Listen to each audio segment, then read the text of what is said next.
Bismillahirrahmanirrahim. Assalamualaikum warahmatullahi wabarakatuh. Alhamdulillahi wassalatu wassalamu ala rasulillah wa ala alihi wa sahbihi wa man tabi'a hudah wa la hawla wa la quwwata illa billah amma ba'd. Alhamdulillah, kita bersyukur kepada Allah subhanahu wa ta'ala pada hari ini, yaitu hari Sabtu, tanggal 27 Dzulqa'dah 1441 Hijriyah, atau yang bertepatan dengan tanggal 17 Juli 2020 Masehi. Kita kembali bisa bertemu walaupun melalui belajar jarak jauh dalam rangka melanjutkan talabul ilmi syar'i kita. Semoga Allah subhanahu wa ta'ala senantiasa memberikan kita ilmu yang bermanfaat dan membimbing kita untuk mengamalkan segala yang telah kita ilmui. Ma'asyiral thalibat rahimani Allah wa iyyakum. Pelajaran kita pada hari ini adalah pelajaran tafsir. Adapun kitab yang akan kita baca, yang kita gunakan pada pelajaran tafsir adalah kitab Durusun Minal Qur'anil Karim Tilawatan wa Tafsiran, di mana kitab ini merupakan salah satu kitab yang menjadi muqarrar atau kurikulum pada program I'dad Lughawi Libya semester 1. Sebelum kita masuk ke pembahasan pertama dari kitabnya, terlebih dahulu kita akan menyampaikan atau membahas tentang definisi tafsir agar kita memahami disiplin ilmu yang sedang kita pelajari. Ma'asyiral thalibat rahimani Allah wa iyyakum. Silahkan diperhatikan di bagian atas. Di situ disebutkan ada penjelasan tentang definisi tafsir, baik dari segi bahasa ataupun dari segi istilah. Silahkan definisi ini disalin nanti di buku tulisnya, karena definisi ini kita ambilkan dari kitab yang lain. At-tafsiru lughatan, menurut bahasa, yang dimaksud dengan tafsir adalah minal fasri, diambil dari kata al-fasr. Wa huwa al-kashfu anil mughatta, dan maknanya adalah al-kashfu anil mughatta, menyingkap sesuatu yang tertutup. Wa fil istilahi, adapun menurut istilah, yang dimaksud dengan tafsir adalah bayanu ma'anil Qur'anil Karim. Bayanu ma'anil Qur'anil Karim.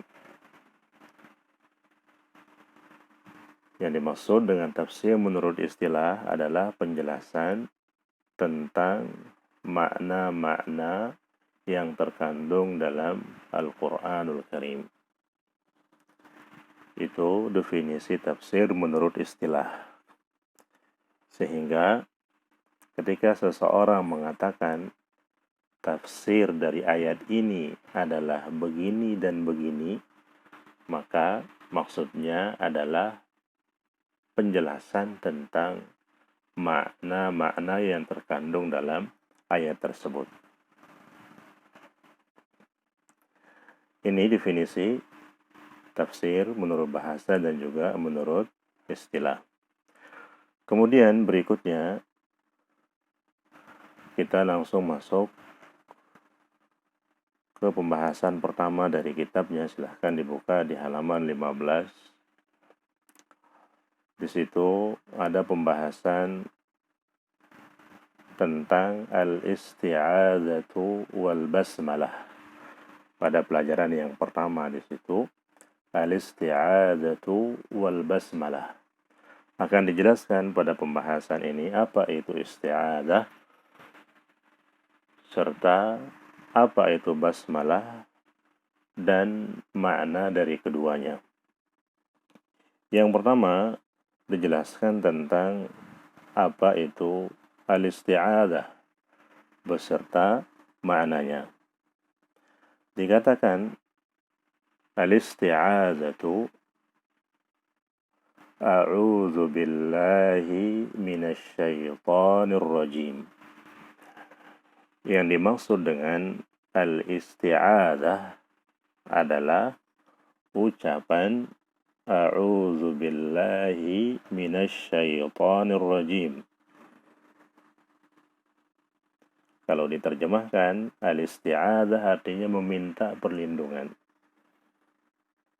Dan al-isti'adzah itu adalah ucapan seseorang ketika mengatakan a'udzu billahi minasyaitonir rajim. Apa makna dari ucapan kita a'udzu billahi minasyaitonir rajim? Dijelaskan berikutnya makna al-isti'adzah. Makna dari al-isti'adzah. Dijelaskan di sini kata per kata. A'udzu artinya atau maknanya adalah as'alullaha ayyub'ida anni syarra syaitan. A'udzu kalau diterjemahkan artinya aku berlindung. Di sini dijelaskan maknanya as'alullaha aku meminta kepada Allah ayyub'ida anni syarra syaitan agar dijauhkan dari keburukan syaitan. Aku berlindung kepada Allah agar dijauhkan dari keburukan syaitan. Kemudian syaitan ismun min asma'i iblis. Syaitan adalah salah satu nama dari nama-nama iblis. Adapun ar-rajim maka maknanya adalah al-ba'idu an rahmatillah, yang jauh dari rahmat Allah. Yang biasa kita istilahkan atau kita sebut dengan istilah terkutuk. Inilah makna dari ucapan a'udzu billahi minasyaitonir rajim. Yang kalau kita terjemahkan maknanya aku berlindung kepada Allah dari syaitan yang terkutuk.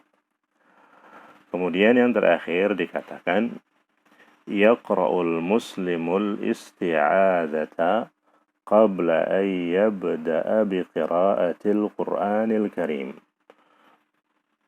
Yang artinya seorang muslim dianjurkan untuk membaca isti'adzah a'udzu billahi minasyaitonir rajim sebelum ia memulai membaca Al-Qur'anul Karim.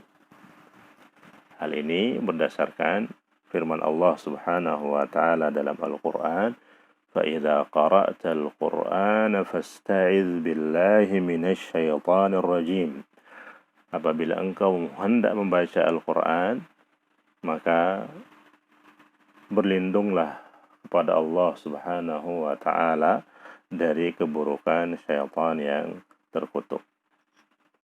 Kemudian yang kedua yaitu apa itu al-basmalah dan apa maknanya. Beliau katakan al-basmalatu bismillahirrahmanirrahim. Al-basmalah adalah ucapan bismillahirrahmanirrahim. Makna al-basmalah, apa makna dari basmalah? Dikatakan abda'u bismillahirrahmanirrahim. Abda'u bismillahirrahmanirrahim. Makna dari al-basmalah adalah aku memulai dengan nama Allah yang maha pengasih lagi maha penyayang. ketika seseorang membaca basmalah atau bismillahirrahmanirrahim ketika memulai sebuah pekerjaan, maka itu artinya dia mengatakan, aku memulai pekerjaan ini dengan meminta pertolongan kepada Allah yang Maha Rahman dan Maha Rahim, yang Maha Pengasih lagi Maha Penyayang. Sedikit faedah, dalam ucapan basmalah itu disebutkan ada 3 nama Allah Subhanahu wa ta'ala, yaitu yang pertama adalah Allah, kemudian yang kedua Ar-Rahman, kemudian yang ketiga Ar-Rahim. Apa perbedaan Ar-Rahman dengan Ar-Rahim? Dijelaskan oleh para ulama bahwa Ar-Rahman itu lebih umum daripada Ar-Rahim. Karena yang dimaksudkan dengan Ar-Rahman adalah rahmat Allah Subhanahu wa ta'ala yang meliputi seluruh makhluk. Sedangkan Ar-Rahim adalah rahmat Allah Subhanahu wa ta'ala yang hanya diberikan oleh Allah Subhanahu wa ta'ala kepada orang-orang yang beriman nanti pada hari kiamat. Kemudian terakhir dikatakan, yaqra'ul muslimu bismillahirrahmanirrahim fi awwalis surah. Seorang muslim disunnahkan untuk membaca bismillahirrahmanirrahim di awal setiap surat ketika ingin membaca Al-Quran. Baik itu surah Al-Fatihah, Al-Baqarah, An-Nisa, dan seterusnya. Disunahkan untuk membaca bismillahirrahmanirrahim ketika memulai membaca surah tersebut dari awal. Kecuali apabila ia hendak membaca surah At-Taubah, maka tidak dianjurkan untuk membaca bismillahirrahmanirrahim ketika membaca surah At-Taubah. Alasannya, kata para ulama, karena surah At-Taubah itu berbicara tentang jihad, memerangi orang-orang kafir, berbicara tentang wa'id, ancaman-ancaman Allah bagi orang-orang munafikin. Sehingga tidak tepat apabila dimulai dengan bismillahirrahmanirrahim, di mana bismillahirrahmanirrahim ini mengandung sifat rahmat Allah Subhanahu wa ta'ala. Kemudian dikatakan lagi, wa yaqulul muslimu bismillahirrahmanirrahim fi awwalil akli. Dan seorang muslim juga dianjurkan untuk membaca bismillahirrahmanirrahim sebelum ia makan, ketika ia makan. Ini dia pembahasan pertama atau pelajaran pertama dari kitab Durusum Minal Qur'anil Karim. Semoga bermanfaat untuk diri kami pribadi dan juga untuk antunna sekalian. Pekan depan insyaallah kita lanjutkan pada pelajaran yang kedua. Aqulu qawli hadza wa astaghfirullahal azim li wa lakum. Wassalamualaikum warahmatullahi wabarakatuh.